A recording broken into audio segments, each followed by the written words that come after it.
Taas na oy. Kuan na kay kanang lami na sa likod kanang Roy ka nag-wrinkles na kuan. Ganggang atubang diri. Murag naipon-ipon ka ni. Ay, gipakaon sa iring. Kay isa. Or maipon ba tungod sa iyang curl good. Nindot na sa likod. Atubang diri. Oy.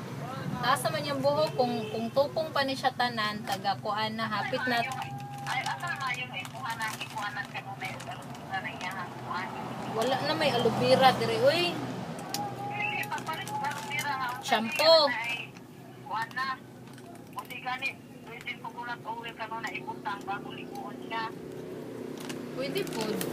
Pero makakutom ko nati oy. Uy, flamingo. Makakuto kay tungod sa kainit diri. Iring gipakaon. Pero na oras din, tanggalan ka ng liguan na yun siya. Pwede good. Para mula pong ganyan ulo, sayang kayo na liguan. Para mo baga iyang buhok. Ba, Mubaga lagi sige akong kuanan na. baga, di ba ni baga na di mga kauna? O, di sa nagbuhok, di baga. Mama? Sige kuanan ako ni Virgin ni iyang buhok. Sa oras bago, hindi ko na siya gani, kaya parang kuhan ba? Hoy, tama na.